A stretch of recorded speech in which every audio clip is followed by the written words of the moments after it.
আসসালামু আলাইকুম ভিউয়ার্স, এই তো চলে আসলাম আরেকটা ব্লগ ভিডিও নিয়ে। তো গতকালকে আমার একটা অর্ডার ছিল একটা বিয়ের অনুষ্ঠানের জন্য খাবার তৈরি করা।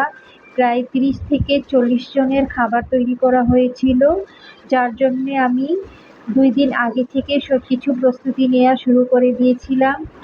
তো আমি রান্নার ভিডিওটা করতে পারি নাই, আমার অনেক ঝামেলা ছিল যেহেতু অনেকগুলা খাবার এবং অনেকগুলো আইটেম ছিল, কিন্তু মোটামুটি যা পেরেছি আমি আপনাদের জন্য ভিডিওটা করেছি। এই তো দেখতে পাচ্ছেন এখানে আমরা একটা পেঁয়াজের বেরেস্তা করতেছি, আর এখানে আরেকটাতে ওই যে পায়েসের জন্য চাল সিদ্ধ দিয়ে দিয়েছি আমি। তো মোটামুটি এতক্ষণে আমি অনেকগুলো আইটেম করে নিয়েছিলাম, যা কিছু সব কিছু এখানে রেডি করে রেখে দিয়েছি। এই যে দেখতে পাচ্ছেন এখানে ডিম, বাদাম কুচি, তারপর যা যা রান্না করব বা যা যা করে নিয়েছি প্রায় সব কিছুই এখানে রেডি করে রেখে দিয়েছি। তো এটা ছিল একটা আস্ত মুরগি চিকেন রান্না করা। এখানে আরেকটা ডেকচিতে 2টা আরও আস্ত মুরগি ভুনা রান্না করা আছে। তারপর এদিকে মুরগির সাদা ভুনা তরকারি রান্না করা হয়েছিল। এখানে বাদাম কুচি করে রেখে দেওয়া হয়েছে পায়েসের জন্য তৈরি করে। তারপর এদিকে গরুর মাংস ভুনা করে রান্না করা হয়েছে। আর এই যে এখানে দেখতে পাচ্ছেন এটা আমরা সোনালী মুরগির সাদা কুরমা রান্না করেছি।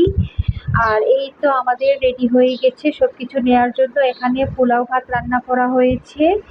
তো এখন সবকিছু আমরা পাঠাই দিব, যার জন্য সবকিছু পাতিলে রেডি হয়ে গেছে। এই যে পায়েসটাও রান্না হয়ে গেছে।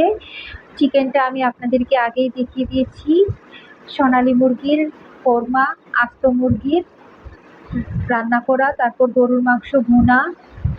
তো এইখানে আমরা একটা বক্সে কিছু ডিম ভেজে দিয়ে দিয়েছি এবং আরেকটা বক্সে আমরা এখানে আলু ভেজে দিয়ে দিয়েছি। আর এই হচ্ছে আমাদের ইসা মাছ ভুনা, এটাও রান্না হয়ে গেছে আমাদের।